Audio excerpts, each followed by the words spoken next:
Hai teman-teman, mari kumpul kembali, kita lanjut ke bagian 3. Rapat tikus. Tidak ada waktu lagi. Pondok Madani akan menerima siswa barunya hanya tersisa 4 hari lagi. Perjalanan menuju Pondok Madani dari Kampung Alif memakan waktu 3 hari perjalanan darat. Alif bergegas. Dia sudah tidak punya waktu.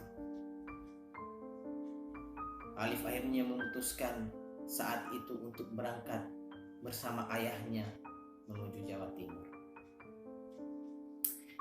Menenteng tas abu-abu usamnya yang berisi baju, sarung, dan kopiah, dan sebuah kardus Indomie menjadi bekal perjalanan. Dengan pelan dia menghampiri ibunya. Dia mencium tangan ibunya. Sejenak dia merasakan tangan ibunya membasuh kepalanya. Bu, Alif berangkat, Bu. Maafkan Alif yang kemarin. Maafkan Alif yang sempat membantah kata-kata ibu. Berangkatlah nak. Baik-baik di tanah rantau orang.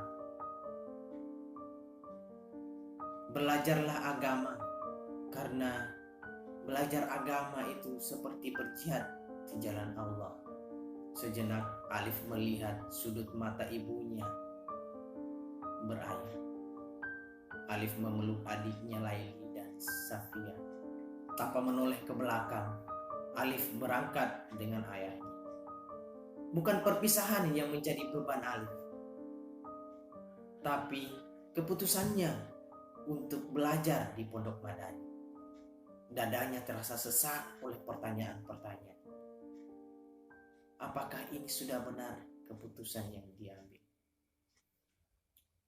Alif berangkat dengan bus kecil Harmoni menuju daerah Bukit Tinggi di kaki gunung Merapi.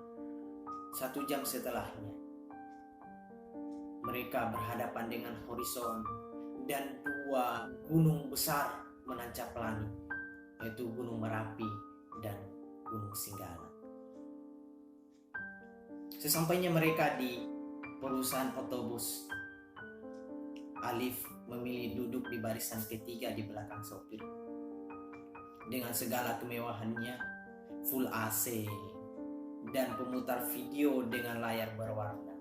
Kemewahan yang jarang didapatkan oleh Alif di kampungnya. Tempat duduk yang empuk. Alif bersandar di samping jendela kaca, memikirkan kembali tentang keputusan meninggalkan kampung halaman. Apakah aku harus turun kembali? Apakah aku harus melanjutkan sekolah di kampung sendiri? Apakah nanti Pondok Madani seperti penjara?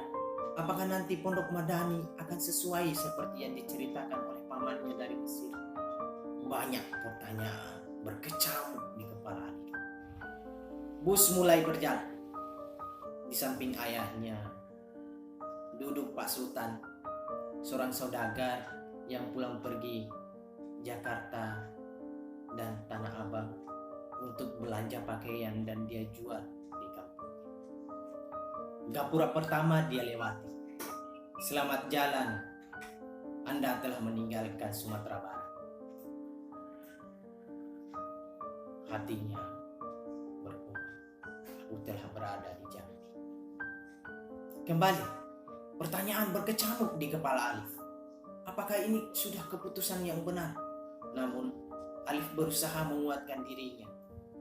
Sebuah pepatah mengatakan, utlubul ilmu walau bisin. Tuntutlah ilmu walau harus sampai ke negeri Cina. Itu argumen Alif kepada teman-temannya yang membujuk Alif untuk tetap tinggal di kampung.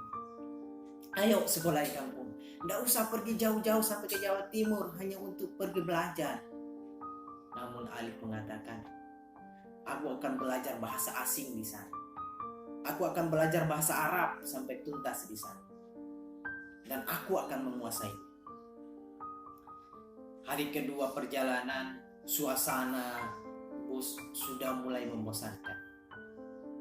Bau apek, bau sendawa, bau keringat sudah menyatu di dalam bus.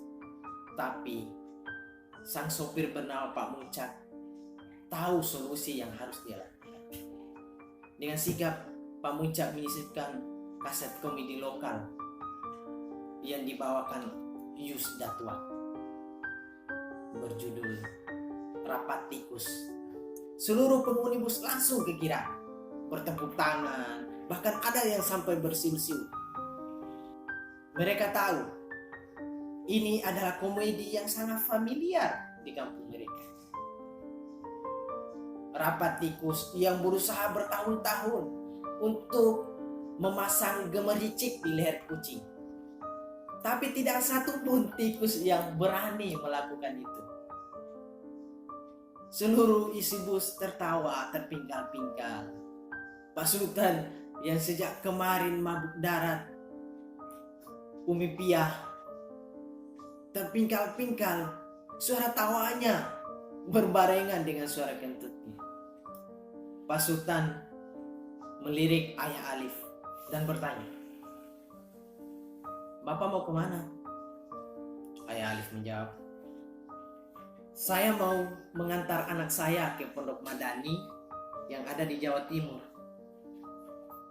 Sambil mengangguk, Pasutan menjawab, "Oh, itu bagus, Pak.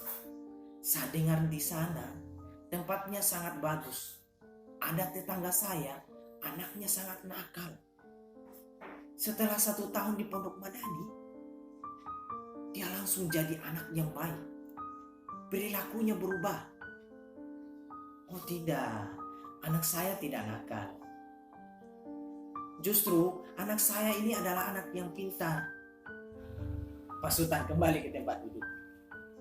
Begitupun dengan Ayah Alif. Alif yang sempat melirik percakapan ayahnya dan Pak Sultan sempat takut.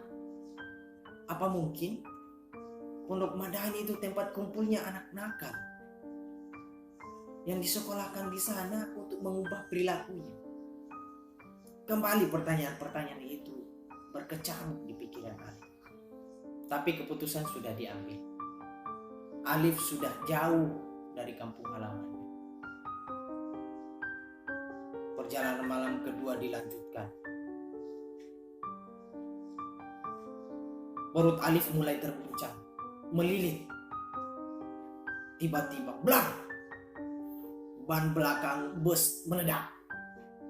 Di tengah gelap gulita rimba Sumatera, Pak Muncak dan kernetnya berupaya secepat mungkin untuk mengganti ban. Pak Muncak dengan tenangnya menghampiri seluruh penumpang. "Tenang, kita akan sampai ke pelabuhan Bakauheni sebelum tengah malam." 2 hari 2 malam Alif telah melalui perjalanannya. Lewat tengah malam, bus telah berada di atas kapal feri. Seluruh penumpang sudah berpindah ke dalam lambung kapal. Ombak menderu, menghantam buritan, tempias sampai ke muka Alif. Hantaman ombak membuat lilitan perutnya semakin kencang, dan rasa ingin memuntahkan sesuatu itu semakin kuat. Alif sudah tidak tahan.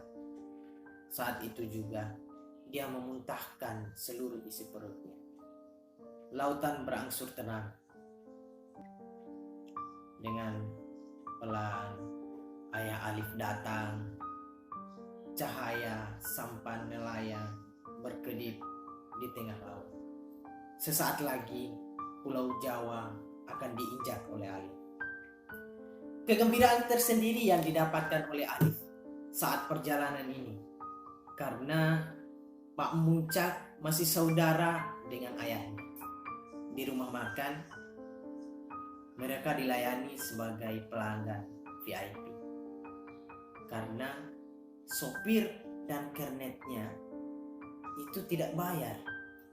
Hari ketiga, Alif menggeliat terbangun karena cahaya matahari menusuk matanya. Saat pagi menyingsing, mereka pun turun di terminal Probolinggo. Sejenak, mereka memandang seluruh terminal, di mana mereka bisa menemukan angkutan menuju Pondok Madani. Namun tiba-tiba, seorang anak dengan kaos oblong putih datang menghampiri mereka. Dengan rambut cepaknya dan tanda pengenal yang terkalung di lehernya. Ismail, siswa kelas 6, panitia penerimaan siswa baru. Assalamualaikum Bapak. Bapak mau kemana? Sigap dia bertanya. Ayah Alif dengan santun menjawab, Waalaikumsalam. Iya nak, saya mau ke Pondok Madani yang ada di Jawa Timur ini. Saya mau mengantar anak saya sekolah di sana. Oh, kalau begitu Bapak ikut saya. Saya akan mengantar Bapak sampai ke Pondok Madani karena saya adalah salah satu panitia.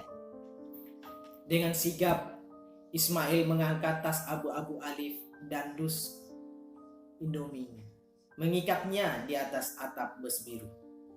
Sejenak kemudian, Alif dan ayahnya telah melewati perkampungan masyarakat di Jawa Timur, menumpang bus biru yang dikendarai oleh Ismail. Rapat tikus. Itulah lembar petualangan Alif di bagian 3 ini. Kumpul kembali di sini, kita ketemu di bagian 4.